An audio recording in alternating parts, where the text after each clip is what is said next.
Okay. So you got popcorn ready. Excellent. I don't know how crazy everybody's expecting this to be. One big thing is I've been getting a lot of is people keep coming up to me and going, "Oh my God, have you seen this? Have you seen this?" And honestly, the people in the zoo world have been like, "We've been watching this show for at least 15 plus years." In a sense. Okay. So this is not new. So this is not new at all. Mixed drink for this. Oh yes, no, I'm not talking about anything about these people without anything like that. I'm. This is not a professional discussion. This is just the stories. I'm not in my thing. We're gonna just talk about experiences in the zoo world, what I know about these people, what I don't, and I don't know a lot. I've met Carol. I I've had lunch with Carol one time. That one I didn't realize quite who she was at the time until after conferences. You have thousands of people. You randomly get sit at tables with people. And then Doc, I met at a conference. Sort of, he was at a distance, so I know who he was. But he's the like literally, he's the guy that everyone kind of is like, do not know anything. Just nod, smile, walk away when you talk with Doc. That's just the general zoological thing. Joe, I've never met Joe. I never met Joe Exotic. My interactions with guarding him involve me basically just keeping an eye on him because back around 2011, 2012, that was when the Zanesville incident happened. For those that don't know what the Zanesville incident is, that was a huge event in the zoo world. That was when a crazy guy let loose all of his animals uh, in Zanesville, Ohio. Well, I decided to go into a research hole like I want to do sometimes, and I learned about him, and then I also started seeing things from this guy Joe Exotic, and I was like, oh my god, Joe Exotic, what is going on over there? And then I found in an interview, like a weird random interview, that he was from Garden City, Kansas. I presented it to my boss at the time. That boss would have been Kathy Sexton and also Christy Newland at the time as well. They were both curator and director. And I mentioned, hey, did you guys know this? And they apparently did not know that he actually was from Hello, Gretchen. Okay, I got lots of questions now. Where do zoos get their animals from? I will discuss that actually here in just a little bit. Uh, so basically, I started researching, following uh, Joe Exotic, knowing that he is from Garden City, Kansas, and I was a educator at a zoo in Garden City, Kansas.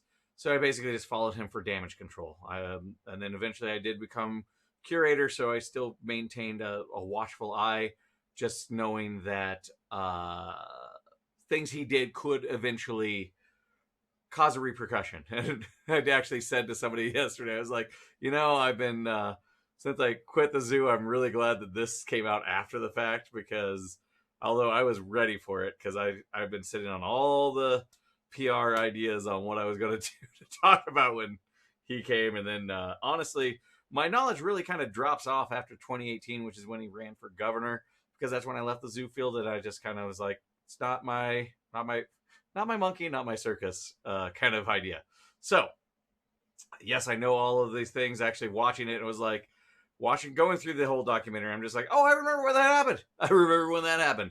I remember when that happened. I totally remember when the uh, their keeper lost their arm, and going through that, we had to go through all these safety discussions, but really it was just stupid protocols.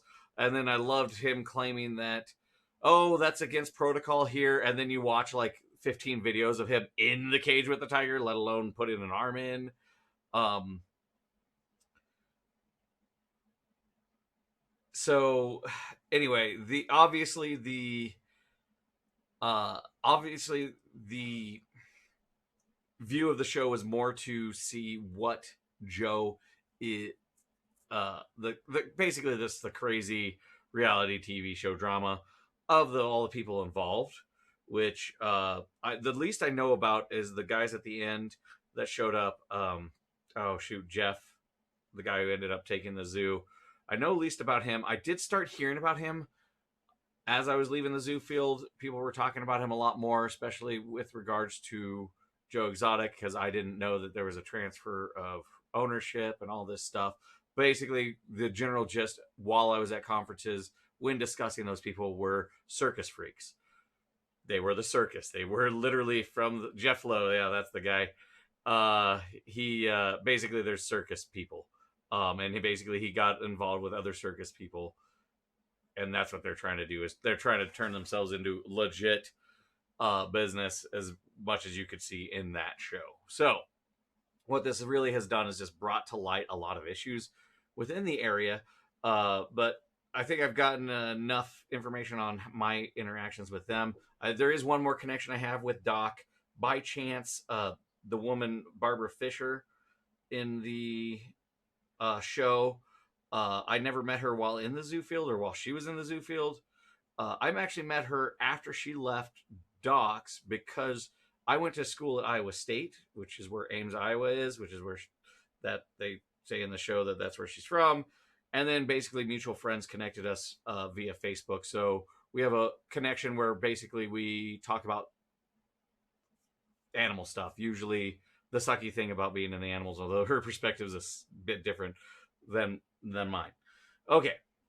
Let's see. Let's go through the chat. So somebody asked where zoos get their animals from.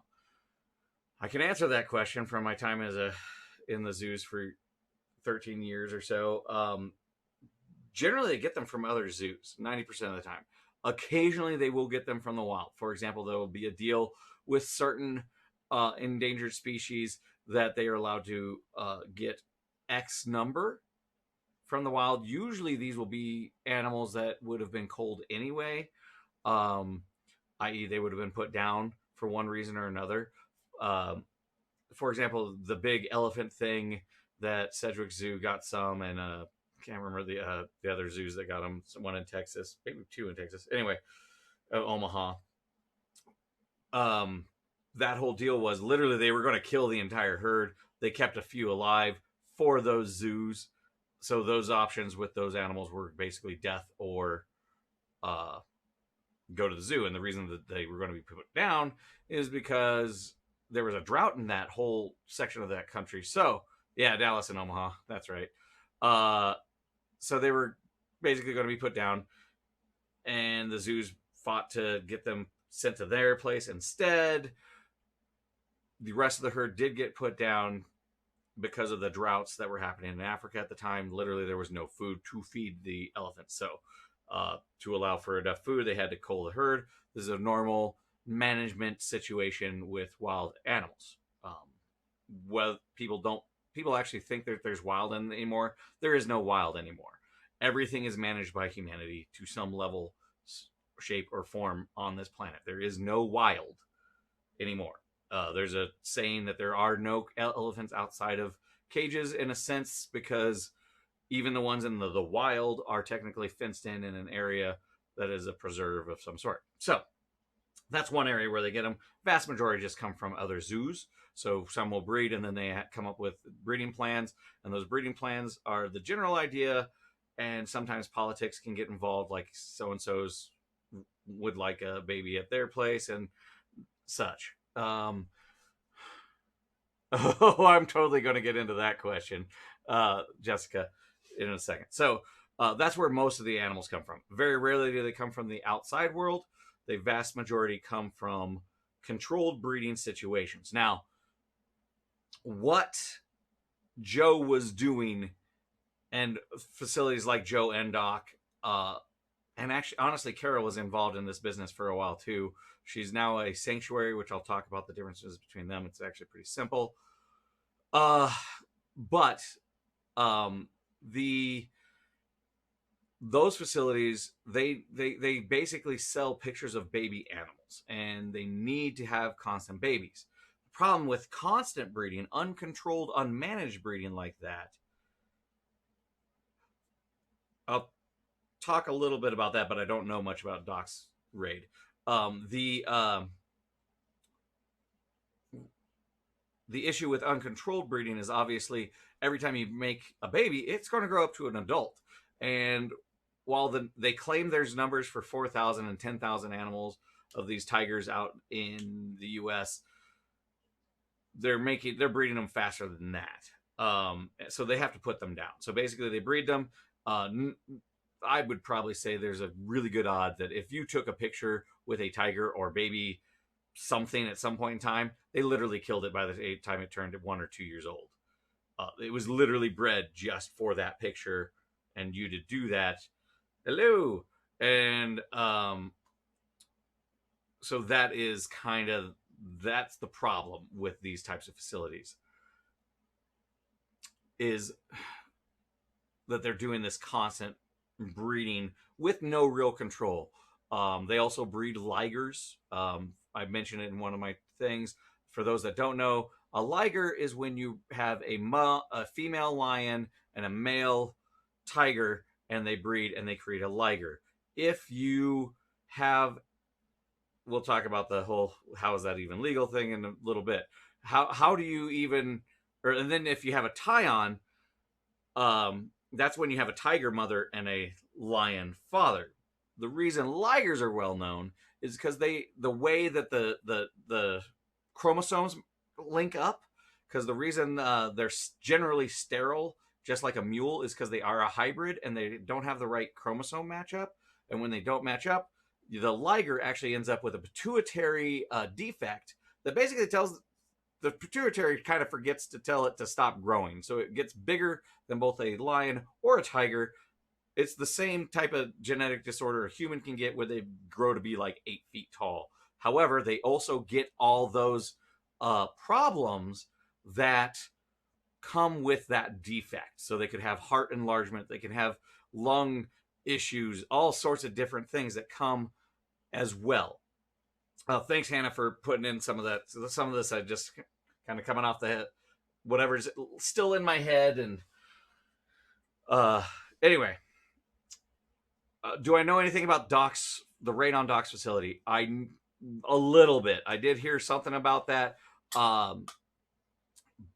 He does a whole lot of illegal stuff. That's one thing. He's much smarter than Joe is about it, but he's a suave guy, and he's also very intelligent. He's been doing this for decades, like 30, 40 years now. And the fact that they're able to get him now is just possibly because of this whole, basically, I think they got Joe Exotic, and then Joe has been feeding them information. That's my theory. We'll find out when the next documentary comes out or something, but that's the general, probably what's going on, because they're all interconnected. It's all one big circle of crazy people. Most of the other zoo community, the ZAA, which is the Zoological Association of America, and then the AZA, which is the Association of Zoos and Aquariums, something like that. Zoo and Aquarium Association. Yeah, ZAA, AZA. Those are the two big accrediting bodies. They don't actually have Joe Exotic or any of these types of people in their group. But the problem is there's also a million different accrediting groups out there. For example, actually, Joe, back when I first researched him, because I was looking for the PowerPoint, I can't find it. I wrote that PowerPoint. It would have been 2012, so 8 years ago. So good chances I'll be finding it. But it was a good PowerPoint discussing what to look for in facilities and why not to go to certain facilities. Because at the time, Joe Exotic did something. I can't remember at that exact moment. He does things every year. But also, I believe actually at the time, Tanganyika had gotten in trouble for walking their leopards at the Kansas Governor's Conference as well, which that actually goes against what's a law called Haley's Law. So technically, you're not allowed to take those big cats and big tigers in many states because of Haley's Law. And Haley's Law is named after a girl who got mauled. All right, don't go into some more of these questions. She got mauled while doing a senior photo with a tiger. So the tiger, she flinched. The tiger went for her neck, and boom, done. It was over. That's why you don't go in with large animals like that. It just takes half a second. So anyway, so there's still issues with that. Even groups such as Tanganyika and Joe Exotic were pushing to fight against Haley's Law, which is one of the few safeties. When Haley's Law was made, they tried to do all dangerous animals, bears, lions, tigers, etc., venomous snakes, wolves. Everything else got pulled out of the law, and they only kept large cats. The reason for that is kind of lobbyism, lobbyists, and politics got involved. Particularly these, whenever an incident like that happens, the lobbyists kind of push back. It's very similar to what happens with gun laws. People think when a big incident happens, when they're going to put more strict laws down, but usually what happens after a major incident is the lobbyists crank up, and actually laws fall back, is what they've been finding more and more in those types of extreme situations where media goes crazy about something. The lobbyists basically crank up, and they usually pull the laws back a little bit. Okay. Let's see here. So as far as dox rate, I don't know. How is it even legal for this to happen? Okay, I wrote an article discussing this once long ago when the Zanesville thing happened. People think there are laws when there are no laws. And this is a problem. It's one thing that I always have been a big proponent about, is educating people about what the law actually is. We as citizens tend to assume that laws exist where there are none. For example, in the Zanesville incident, the guy let loose 80 something. He had lions, tigers, and bears, and he just let them all go and then killed himself. So the town of Zanesville had all these animals just suddenly released into their community. Nobody was really hurt except for the individual who shot himself, but it was an ironic piece of legislature. He even was allowed to have them because he was considered to be an animal abuser. So he could not own domestic animals. So he couldn't have a horse because he basically starved his horses to death, which is what got him in trouble in the first place. He couldn't have dogs. He couldn't have cows. He couldn't have chickens.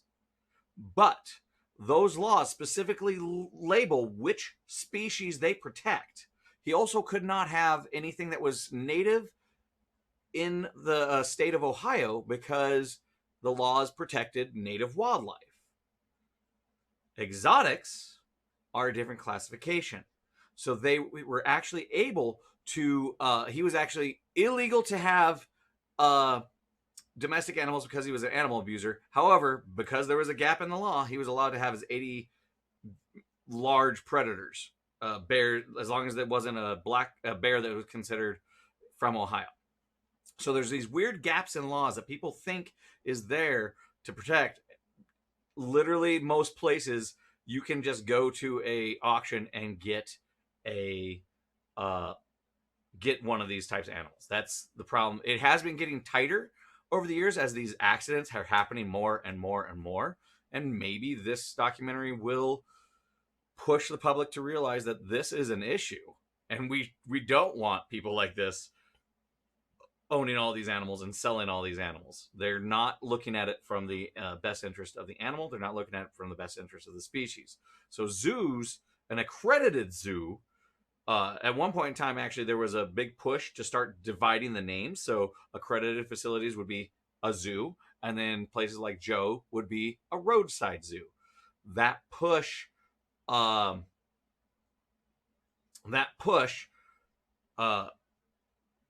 okay, I got a lot of good questions in here. That push kind of was to separate, hey, these people are crazy. We're actually going under a different line. Now, there are still a lot of similarities, and I'll try to backtrack and get into that.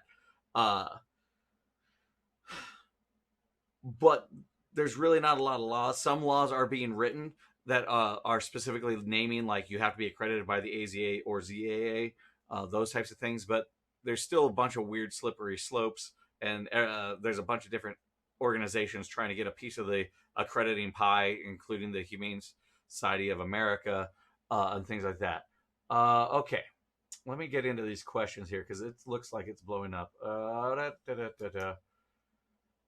How much do clickers cost? A clicker for training, that's easy. That's like a couple bucks. Just go online. You can get them for anywhere from $2 to $10. What are my thoughts on Carol?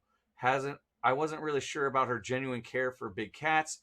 I get the sanctuary for the tigers, who I assume can't go home, but those cages. Okay, so the idea of an animal going home, if an animal is bred and raised in captivity, it will not be able to go into the wild. They've tried it multiple times. Back with Tilikum, who also was known as he played the what is that movie? Tilikum the whale actually played, or was it Tilikum? I think it was Tilikum. He played the whale in Free Willy. He played Free Willy. They actually let him go, and it turned out he did not know how to survive in the wild, and that was the problem. Usually when you have a captive sent to release, every study that has studied their survivability rate, it is less than like 2 to 5%. They usually die within the first 1 to 6 months of being re-released into the wild. So that is not an option. People think that you can just take this animal and go, its instincts will cover it. Ha ha! Oh, Keiko, thank you. Tilikum was the one that ended up killing somebody. Yeah, that's right. Keiko, thank you. Keiko was the Free Willy whale. Oh, Tilikum was the second attempt at it. Okay, he was the second one. But both of them failed miserably. It was just a big suck of money to have these whales in a weird they tried to train it to go into the wild. And it cost like, I can't remember, like hundreds of millions of dollars a year. It was ridiculous. But that is a myth. Being able to take a captive animal, put it into the wild, doesn't happen. Never does. Disney can make a million movies about it. It's a fantastic fantasy. Isn't going to happen. So a sanctuary. Now I'll discuss what the difference between a sanctuary and a zoo is, because in the general public, they don't know. I got into an argument that people thought that the general public knows. I bet you if I asked a survey in here, you guys don't know that a sanctuary doesn't breed and a zoo does. And that's the difference. That is the main difference. So sanctuaries are needed because there's plenty of these places that need homes for these animals after the fact. The problem with a lot of the sanctuary mentality is simply that that's where they end. Like, it's the PETA mentality. You can't own it because if you do, it's a slave, and it's better dead to be a slave. Which is why they just basically kill any animal that goes into their cat rescue shelters. But basically, the animals that go to the sanctuaries are just there to die. They're not going to continue those species. They're not going to breed. They're not going to conserve anything.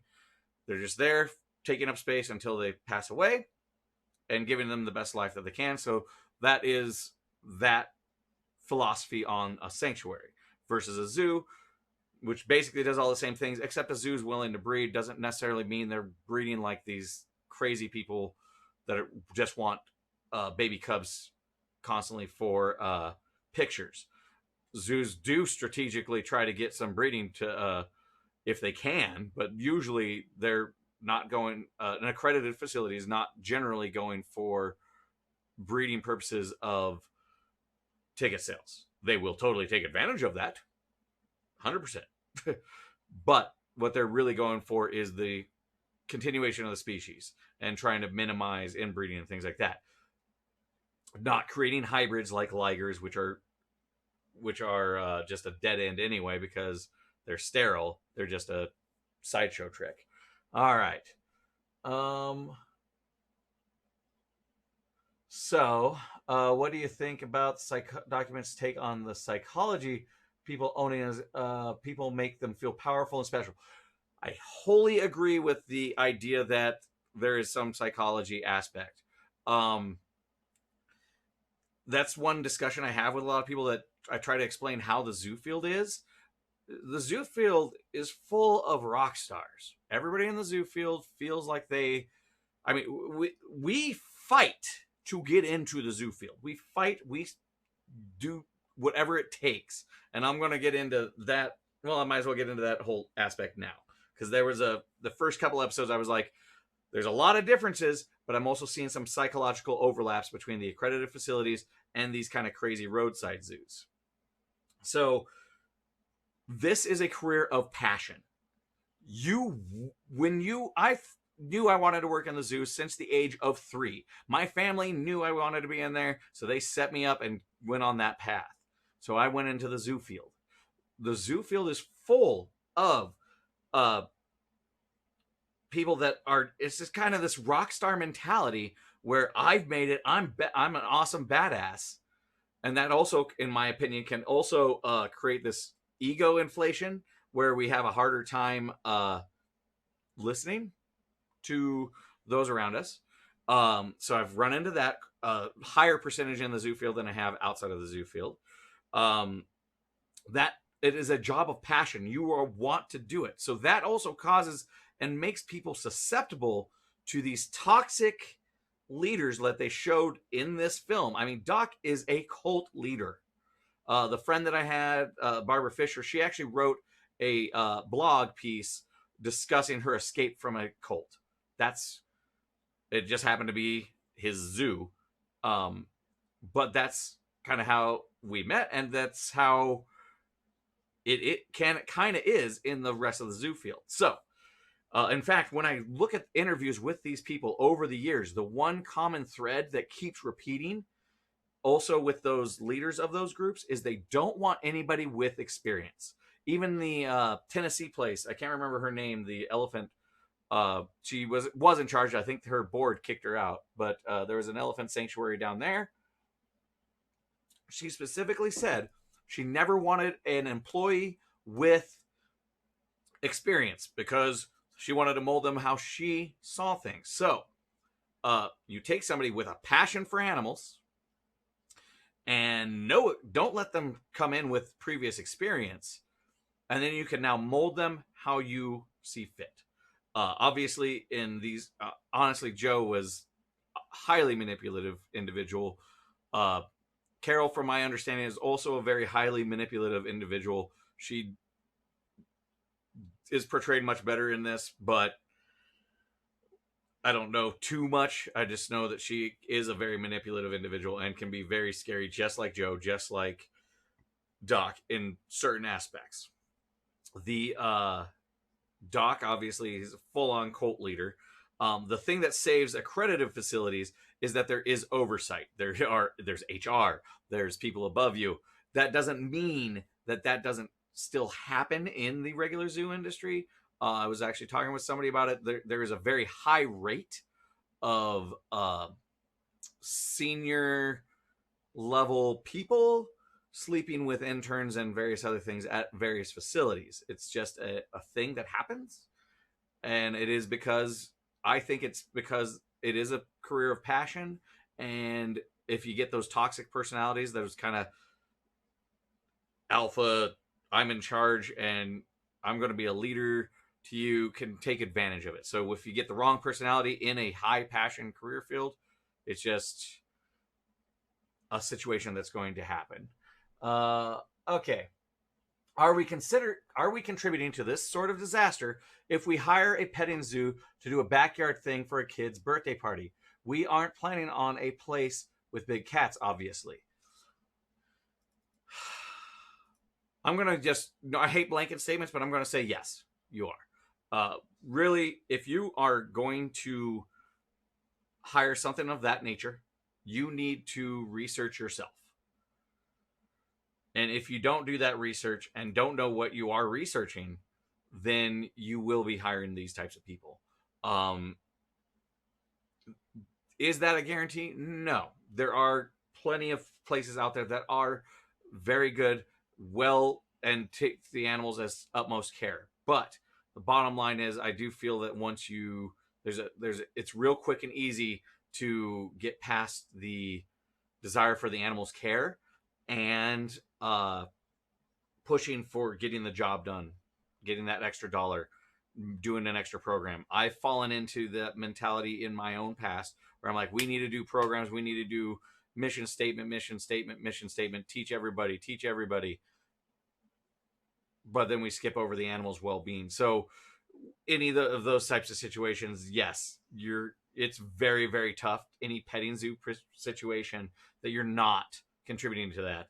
I hate that our local uh uh what is it, our county fair brings in a petting zoo with exotic animals, because A, I know they're breaking some laws here and there, and B, uh we are 100% contributing to that situation. 100%. In fact, actually, in our own local community, I one of them decided, one of those petting zoos I was going through decided, I think it was with the carnival, decided to bring his alligators over to um oh, what was it? One of the pizza, Papa John's. I saw that instantly on Facebook. I'm like, well, I know exactly which three laws immediately that's breaking. Um, so these people don't care about the law and what the rules are. In fact, they tend to be like being outside. They feel, I don't know, they have a thing against it. Uh, what was it? Okay, that was a good portrayal.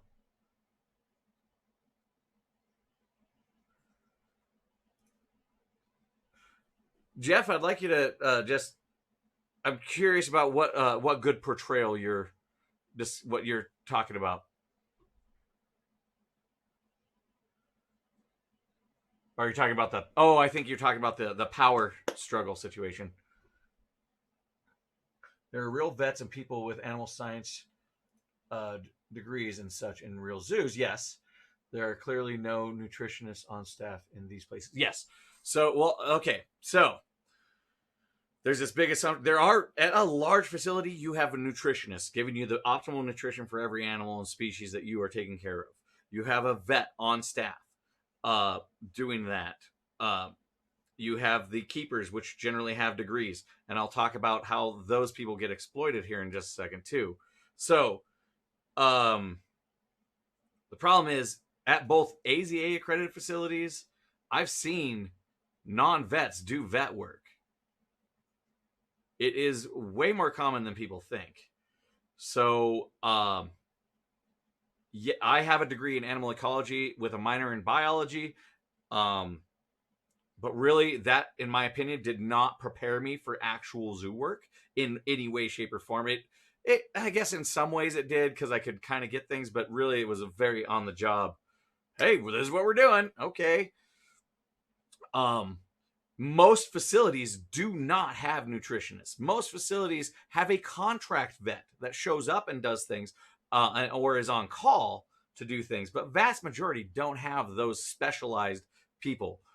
We sometimes, if we're a part of a group, larger group like the AZA or the ZAA, we will use each other's knowledge to get that information. Like, oh, you have a nutritionist, they did this. Okay, what's your diet? We're just going to copy that kind of idea. I have my first facility, the Kangaroo Conservation Center.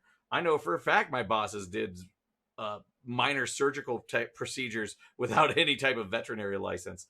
They had a bachelor's degree in art history, but they felt that made them qualified. They did dental work on the animals without the vet. I even know of situations at that facility, which was AZA accredited, and um, the vet actually gave us blanket vet reports with his signature on the bottom and blank, so that they could fill it in and do what they wanted to do. Usually they did that for transfers so that it could claim that the vet had looked at the animal when the animal actually didn't. All right. Rescues. Okay, if it says sanctuary, if it says rescue, they might be. There have been babies at Carol's Place over the years, which is what.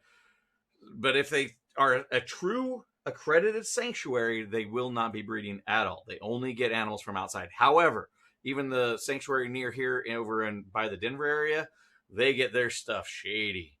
There were some bears that were supposed to get sent back into the wild at one point in time, and somehow ended up at their place because it was a nuisance bear in a community, and they had a place for it. And then, okay, I'm going to get to the Walmart question here too. Just a second. So but they somehow got a hold of a bear that was supposed to go to a reserve, like actually into one of the few times where it's going into the wild. It was just a nuisance bear near a town. They were just going to relocate it, and then but this sanctuary came in, scooped them up, and then brought them for their collection. So, and I know that there, I don't. I was talking with a U.S. Fish and Wildlife individual at the time. There was an investigation. I don't know what it came up of that. Okay, that was years ago though. Okay, somebody let me say.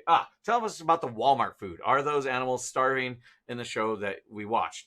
Yeah, when they were talking about not having enough food, they were. Also, that nutrition, giving them bologna and stuff like that, that is not appropriate meat. Um, but I also can't say that I haven't seen that even locally. When things basically they distribute the food out and feed that out, and we did that here for the longest time to save costs. The problem is what people think is good for an animal, so we'd actually sift through and be like, well, that's crap, that's crap, we got to rinse that off, got to do this, because the local food areas would just give us rotting stuff, which that you can't feed to anything. Animals get sick from the exact same stuff we do.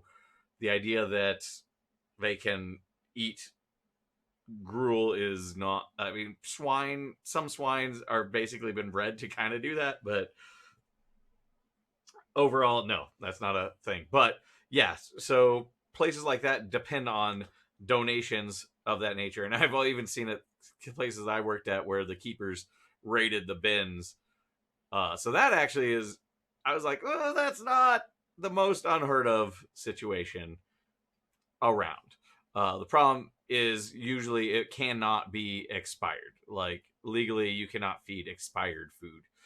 Now, if it says a Best Buy day, Best Buy is different from expiration, so you can feed that out. There's a ton of food that is still edible that can go out, but in general, they were feeding really nasty stuff to their cats. I would not expect those cats to have a good, what we call stool sample. Yes. I do not know what happened to Doc's animals after the raid. In fact, a lot of people don't. The chunk of the animals went missing. I do know that. Like, nobody knows where they are. He did something. He got wind of the raid and started shipping things in certain ways. So, and also those groups of people tend to work together.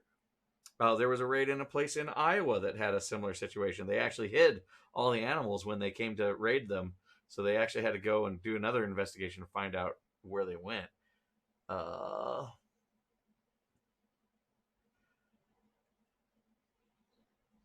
Yeah.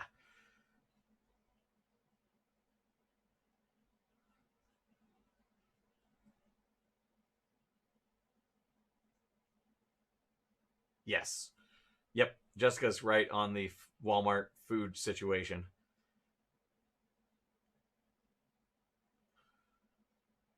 Oh, well, fun fact about the Omaha Henry Doorly Zoo, they are tabled right now. They did not make their accreditation this year.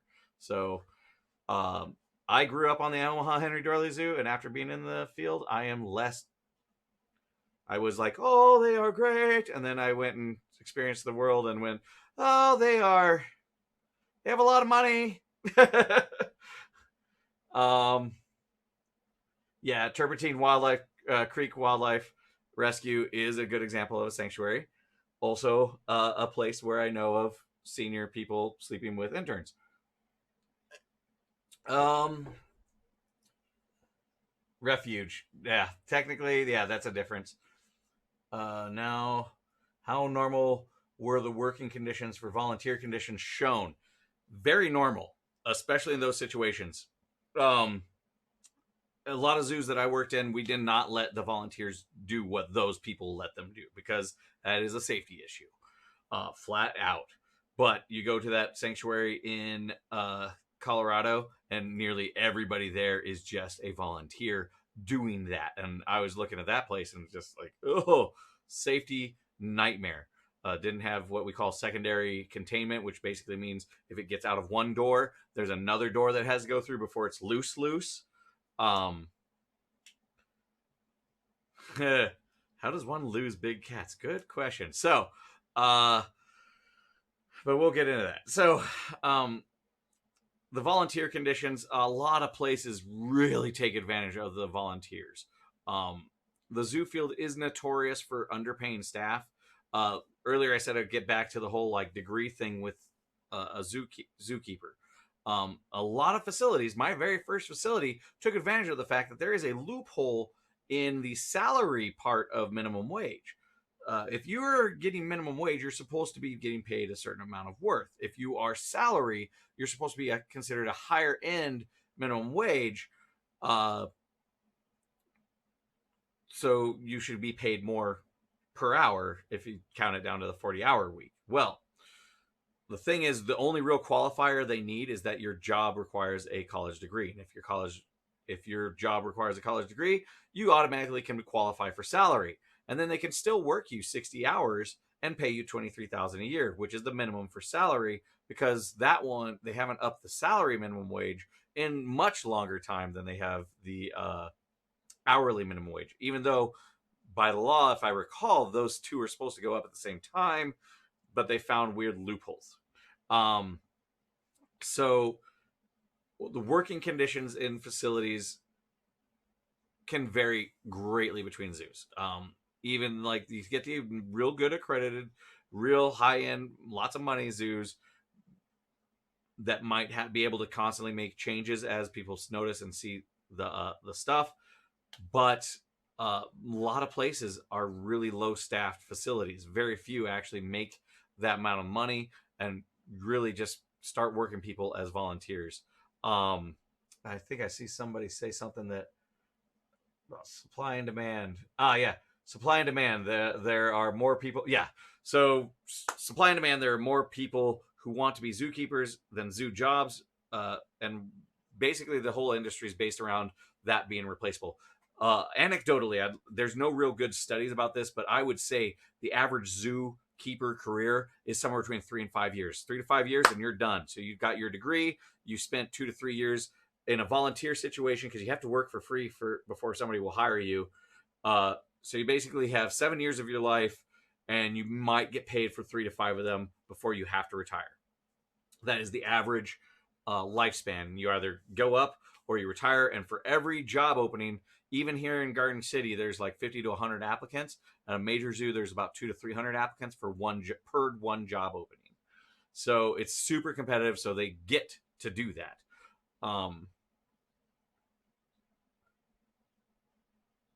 There can be housing loopholes for salaried as well. Yes. How does one lose big cats? There's all sorts of different ways.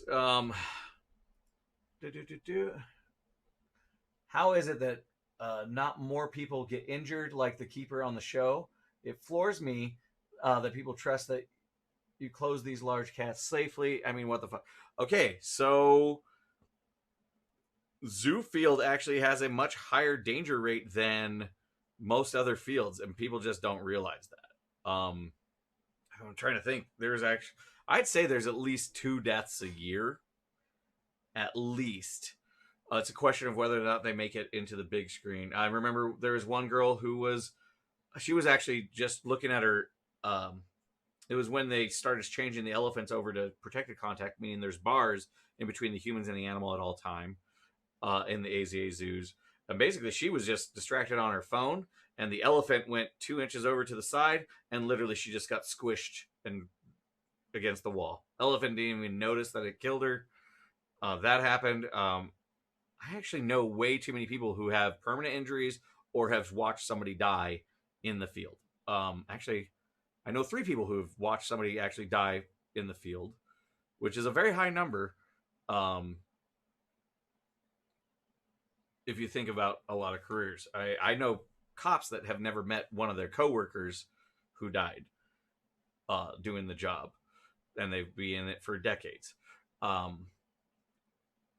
The stories that I hear are, there is a certain amount of OCD that particularly I never wanted to be large cat. First off, I'm going to say that right out. I'm too ADHD. You need to be way OCD for large carnivores, because usually there's like 3 to 4 locks. You need to make sure those are all done.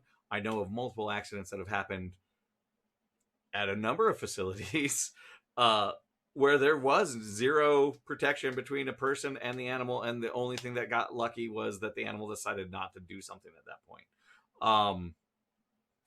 But all it takes is one. I saw one good thing after the incident in Florida.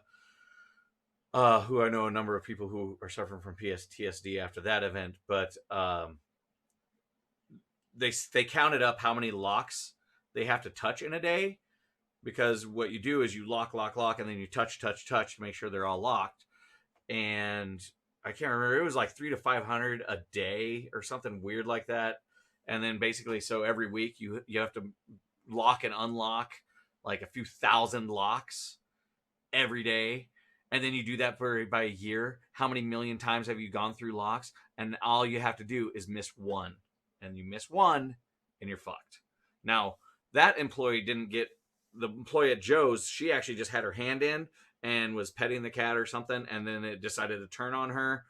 And that's how that incident happened. And I'd like to say that... But in all honesty, they are... and in all honesty, they a lot of people, even though the protocol is written that you don't pet or touch the cats, I can't think of a cat keeper that I've ever met that didn't do that, ever. In all honesty,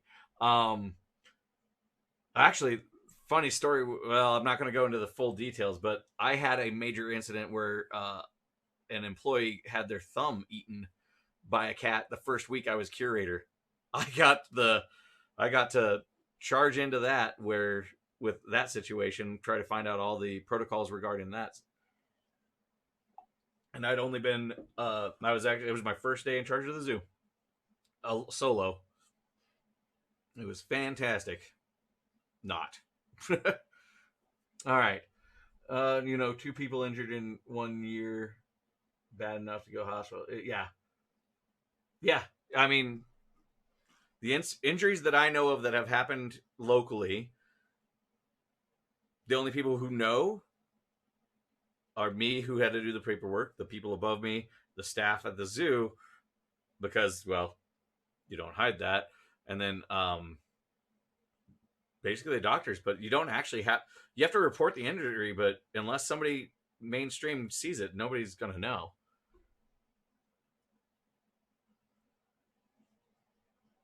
Yeah. I come from things from a different perspective. I have a lot less trust for animals because I've seen some of those accidents. In the zoo field, they say the most amount of accidents you're going to have, or your big accident's going to happen between year 3 and year 7, or maybe 5. They say that because the first couple of years, I need to drink up. The first couple of years, I don't want to get trashed on the live thing, but I do need a few drinks for this. So the first couple of years, you're basically too paranoid about losing your job, so you get very anal about doing all the things correctly. At around the 3 to 5 year range, that's where most accidents happen in the zoo field, which also, honestly, is also why people tend to get out. They get PTSD from a situation, or they get injured from the situation. I had a hernia in my first few years. I didn't even know. Oh, I can handle. Yes, Sean. Yes, yeah. You have seen me do a pint. Anyway, or 2, or 3, or 4. Anyway, so where was I? I was talking about. Now I got to get back to what I was talking about there. Oh, I got injured in that little period of time. But 3 to 5 years after your big accident, that's when people get paranoid. And I know a lot of times, even when I was a boss, people were really upset with decisions I'd make here and there, just because I'm like, I'm not taking the chance. And sometimes I made it. And also, but at the same time, on the other end of the spectrum, I too also had rockstar moments. Like we'd be, or especially when training animals, because you're on a roll, let's do this. You get the endorphin rush, and then, oh, fuck, somebody got clawed. It happens so fast. Let's see. Da, da, da, da. What animals can cause? Honestly, I always make a joke. I've always made a joke that the most injuries actually happen from the small animals because people get cocky with them, or they're not paying attention to them, and the little animals are the ones that actually will get you. I remember my first accident. I was actually in college at the Wildlife Care Clinic over at Iowa State, and I was in my 20s and early 20s, and a cute girl walked in basically. So I was like, "Oh, I'm cleared on the red tail hawk. Not everybody's cleared on that." And I just like reached in. Only I went a little bit too fast, and he luckily she was trimmed that day. So she had blunt talons, but I had red marks going straight across my face because she got freaked out. She leapt out, which she'd never done before on me. But I got a little cocky that day, and then I ended up with red marks. And they're like, "Holy shit! If her talons were sharp, you'd look horrible." But it luckily just ended up as red lines, just showing us exactly where her talons would have raked me, all six, right across my face. Um, but I'd say the little animals. But in general, honestly, there's actually more injuries from herbivore animals, particularly horned herbivore animals, because the males tend to get very protective of their herds, and also there's just less precautionary things uh, between you and them because they need to be out in a big field, and generally they might not have protected contact regulations, but they do have protected contact regulations in a lot of accredited facilities for cats and tigers and things. Even more reason. Gotta loosen.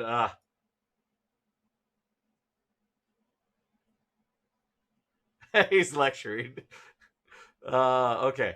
Uh. Oh yeah, Joe Exotic would highly recommend me finishing the beer, but this is also a very. This is a what is this? This is a Dragon's Milk, which is not your regular beer. So you don't chug Dragon's Milk. It's very thick stout, but also it's like 12% alcohol. It's not like a beer. Chihuahuas, definitely, I would say Chihuahuas are definitely dangerous. Um, Raptors, yeah, you got to watch out for the Raptors. Oh yeah, I love Raptors though; they're my favorite. Prairie dogs, they are prairie dogs do have a bite to them. As I said, anything in the small animals. I think my first time getting pierced was by a betong, which is a small. It looks like it's basically like a think of a kangaroo only this big. It's basically a marsupial that it's there's the kangaroo rat, which is a gerbil, and then there's the rat kangaroo, which is a betong. Just a little thing, and their babies are about the size of a piece of rice when they're first born. Dragon's milk is fantastic. Oh yeah, I go for the animal themed milk. I've even done conservation talks with based on the beer that I drink. Like Zingu, I think is a South American, I want to say Brazilian beer, and they also pay for conservation. Now, one of the big things I think that I loved the message at the very end of the last episode. For those that get to it, there was a gentleman who said they lost the way, they lost the message. What really needs to be done is conservation, which is one of the reasons why I'm not necessarily pro PETA or Humane Society and Carol, because they tend to want to just shut down all zoos. But the thing is, as I said earlier, there is no real wild. So where are these animals going to live? If we do finally fix the things, how do we repopulate and then send them back out? We have had successful situations where we've done that, but it took a long time and a lot of effort. It's not just, hey, send them back out. We have to fix the problem in the first place and then get them back and then be able to. But if we eliminate zoos completely, then all that we're going to have is just they're dead and done and whooped. Okay, for zoo animals and privately owned exotics, what vaccines must be administered by a veterinarian? To my knowledge, okay, specifically I don't know which ones specifically have to be administered by the vet themselves. One of the reasons I am confused on this is because, as I said, my first facility, they did all those, and then the vet would sign off later, which is very, very is a dragon nerd debate. I love it. Which is a very not good way of doing things and very risky for that vet's license. But that's how it was done in Georgia. So, I know that rabies is the only one that has to be administered by the veterinarian. To my understanding, all the rest can be administered by somebody else. But there's also this weird, it really depends on what the state laws are. Every state has different rules and regulations covering it here in the United States. So, for example, one thing that I discovered, I actually was helping, because I'd given injections. I do sub-Q, I do whatever as necessary. However, as it turns out, you can't give certain injections unless you're at least a licensed vet tech in Kansas to somebody else's animal. If I brought it home and injected my own animal, that would be legal. As soon as somebody else is involved with my animal, that's when it becomes illegal. So I couldn't administer, for example, vaccinations at the shelter locally. Can I do it at the zoo animals? Yes, but that's because I was an employee, so the zoo owned them, and I was an employee of said zoo, so that was allowed, but I couldn't do it to somebody else's, if that makes any sense. I couldn't do it to property that's not my own. But that's the way the Kansas law was then. I don't know if it's changed between now and then, because they change every few years. But the main one really is only rabies, and then aside from rabies, you'd want to get parvo distemper, primarily because that is deadly to large cats. It just really depends on which individual exotic that you own. You have to look up what they are susceptible to. Most of the time with exotics, you're worried about them dying, not that they're going to give something to somebody else. I remember one time, actually, the Cat Canyon, we were supposed to get one. We were supposed to get a certain mountain lion, and then the facility, unfortunately, ended up having a raccoon that had, the facility we were getting it from got a raccoon that had parvo distemper, and it killed like half their collection of animals in a week. It was a tragedy, but it's just a little, the diseases are different per species, obviously. What's the sketchiest legal loophole you know of when it comes to animals? Legal loophole. Oh, I'd have to let me think on that one. It was awesome to know the FBI of animals is basically the Fish and Wildlife Service. Yes. Does it take them to get involved? It takes a lot for them to get involved, because over the past 20 years, their funding has been dropped repeatedly. They don't even come to zoos. The U.S. Fish and Wildlife only comes to even do an inspection if there's something wrong. And the thing is also, they don't actually have jurisdiction over everything. USDA inspects zoos, but they do not inspect reptiles or birds. So they come, and if it's not a reptile or bird, we don't care. A lot of places are just like, whatever. Just worry about the places that have mammals in them. And that's the only places they inspect, is the places that have mammals. Even though you have a giant aviary with 200 birds, the USDA is not going to do that. U.S. Fish and Wildlife does not do yearly inspections. They do not have enough staff. They have barely any staff to maintain what they need to do. And really all they care about is is anything that's major that comes in. Basically, if people make complaints about a facility. It does take a lot for them to get involved in a situation. Joe Exotic has been doing his stuff for 20 years. It took all that time and a attempted murder thing that I'm not even 100% sure. I'm like, he was partially set up. He also is an idiot, but he was partially set up. And those people all of them need to be in jail. But it took all of that for them to be able to do anything. They showed up to his place multiple times. There's a video I saw where he has guns and they're wanting to inspect, but they can't even actually go past the door because they don't have the oomph or authority to call more backup. Basically, is where it really came down to.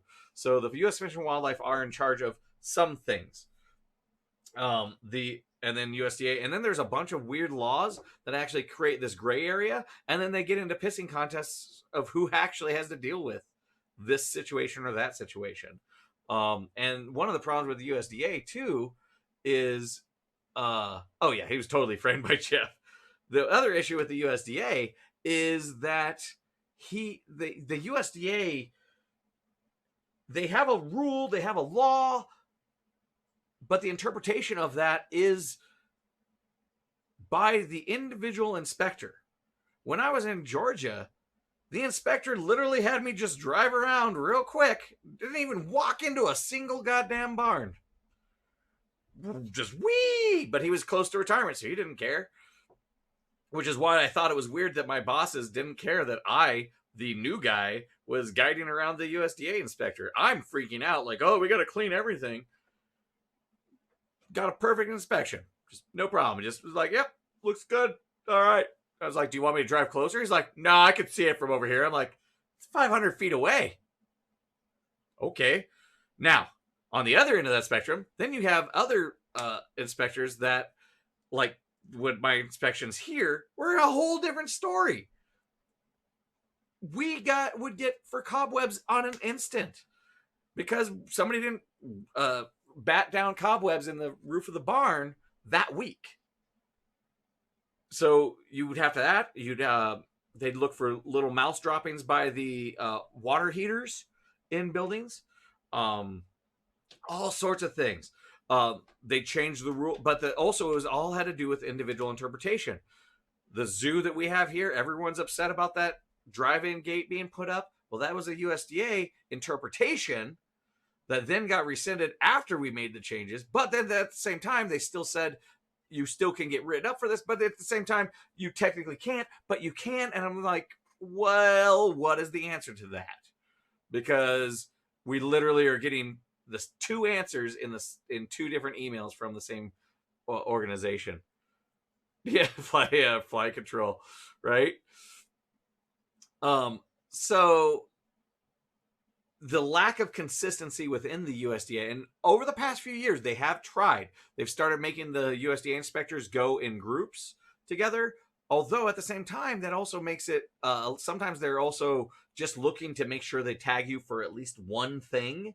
So it looks like they're doing their job. So at the same time, when I can also understand when Joe goes off on his tangents, and he didn't do it in the show really per se, but I have seen his tangents when he had, oh, by the way, he had a show on Animal Planet, if anybody watched that a few years back. Anyway, he'd go off on USDA about how, but a part of me could relate to him on that, because I'm like, I don't even know what they're looking for. Okay, this thing is like 2 inches off or whatever. But sometimes it was just an arbitrary thing. What is a barrier? Well, this counts as a barrier. Well, a human being counts as a barrier. So staff counts as a barrier? Well, in this situation, but not in that situation. But really, just depending on who came to inspect you that day. And you never knew. They'd show up 1 to 2 times a year. And if you get on their ding list, they come twice a year. But, yeah, it's crazy with that situation. So as far as U.S. Fish and Wildlife, who knows? Let's talk about the EMS bomber jacket, real or no? From my understanding, that was real. Or I don't know. I'd have to look back at the footage, but it would not surprise me. He was from my understanding, he knew he was on a reality TV show and kept everything going that way. But I have to look at that footage again to see if he actually had a bomber jacket then. But I was actually surprised. I was surprised about two things. I knew his husband killed himself-ish, and there was a bunch of weirdness about that. I did not realize it got caught on camera. Ish. Obviously, he was off camera, but that one was surprising. But literally, everything in that show I already knew about. It was all old news for me. I think there was a couple things because I stopped paying attention after 2018. Yes, it's very similar to other inspections. You get a bunch of people and pay a fee for an A, no matter how. Oh no, there's no pay in the USDA, but well, yeah. Oh yeah, yeah, yeah. Okay, no, I see what you're saying. Like they need to find something, no matter how spotless you were. Yes, that is very US how the USDA inspections go for zoos. And also, what's also funny is, from my experience, the level that they give to an accredited facility and the level that they look at non-accredited facilities do not match up. Uh, like there's things that others facilities get away with that none of my facilities would have ever gotten away with. Yeah, he probably does have a jacket for every situation. Yes, ish. It took me a while, but I do know of his family. I know some people that are friends with. Actually, I have one of the volunteers from the zoo. Her parents are friends with his parents. Um, that's really it. I've actually been amazed at how little connections I could find over the years with him. Uh, yeah, you went to a zoo 8 years ago. Cages were small, the most part. He had the world's largest liger when he we went. He had a large enclosure. Yeah, the and honestly, I wanted to go just to one of those things like, oh, I've been there, I've now seen it, but I cannot bring myself to fund that that situation.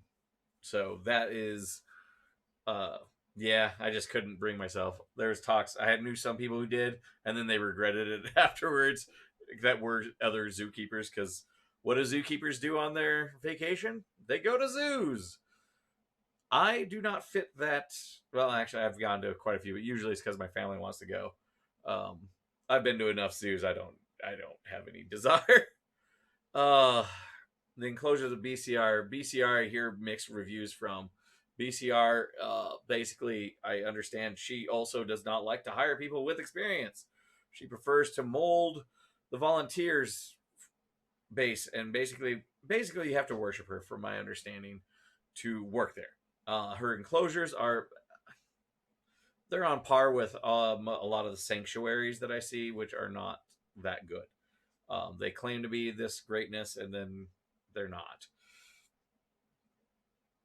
What he was going off on, I don't know why he could claim what he was going off on. Some Most of hers are decently sized, though. She has a good chunk of money, but I'm not going to comment on that. I don't want to get sued.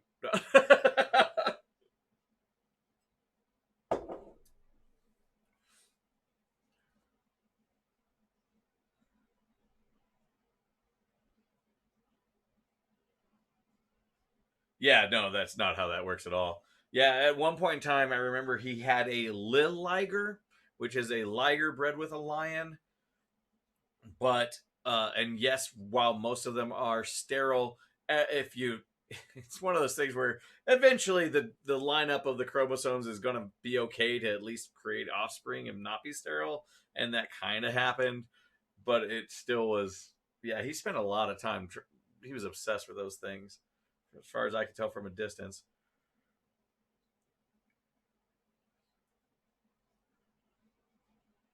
Okay, the sanctuary. I don't know how much of the sanctuary scene is for making money versus. I believe that everybody involved is very passionate about what they do. But in the end, we live in a capitalist economy, and you cannot do passion without income. So that comes to a situation, and at some point in time, I do think it does twist in their heads, and it's uh, very hard to get that night, Whitney, from Whitney. um, it's very hard to keep a moral grounding when you also have to think of a bottom line and keeping everything fed. Uh, oh God, somebody's trying to get ancient horses out of modern. It's not how that works. how can breeding kind of happen? How, sorry, I must, since I'm guessing it has to do with the Liger comment, Sean. The breeding, basically, they breed them, and hope that eventually something is sterile. Basically, it is happening, and yes, a Liger existed, but it also is horribly it's prone to so many genetic diseases because the chromosomes don't match up. So that's why I say kind of happens. Yes, you got a baby. Do you want to breed that baby when it has a deformed heart, lung, and everything else because of the genetics? Not really. So that's kind of from a breeding perspective in that sense. Oh, this is actually gone a lot more than I had expected. Had a lot more to say. Let us see. Uh, oh, so yeah, and one of the things that I also hate about this whole thing. Okay, so there's the selfie movement.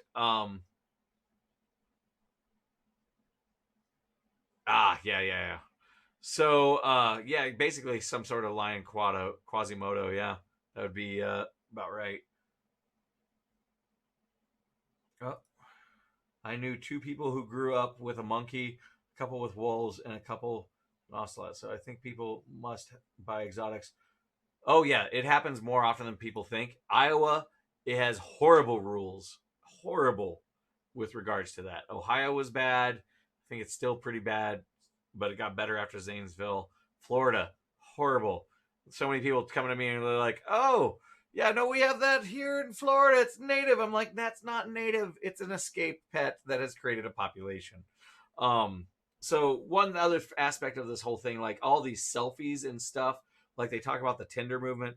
One of my specialties in the zoo was I was distance learning, and technology. So I also did a lot of research in how social media was affecting people's views. And one of the things that was weirdly affecting the views is the prevalence of these exotics and endangered animals, and people thinking that they're commonplace. Like, basically, if you see an image 18 times a day, you start thinking of that image as a commonplace thing. So what they found was people's voting and the way they acted towards those animals. Like, let's say, hey, you see a picture of a tiger 15 times a day. We say, hey, it's endangered. We'd like to add it to the endangered species list.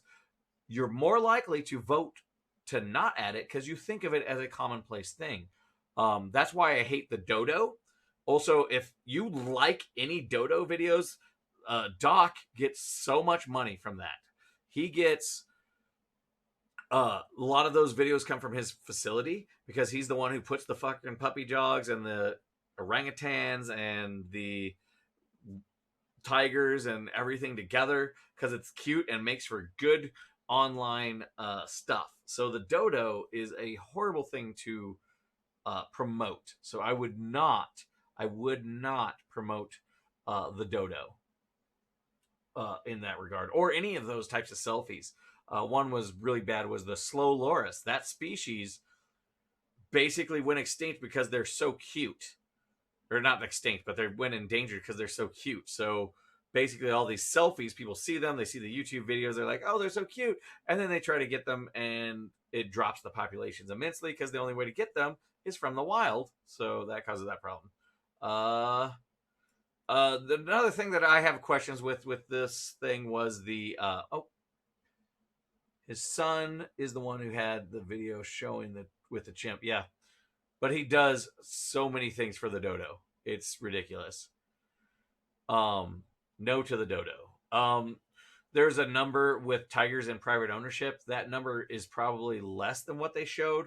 I have a friend that was doing research on that, and she found that those numbers were kind of inflated, and those were created by Carol Baskin or whatever. And so then basically she was basing it off of news reports online. and there's a possibility that a big chunk of those news reports were actually wild mountain lions instead of just pets. So it's hard to say. Let's see. Actually, I think I've covered all the pieces that I wanted to talk about by answering people's questions. Anybody got any other last questions? I did not expect people to actually want to hear my opinion, and only did this because people wanted to. So, and it got in the way of my anime watching. I had to switch to watching this so that I could have my 2 cents. But if anybody has any questions, let me know. If you just chimed in now, it will be once Facebook does its whole little process, it will be online for people to watch later.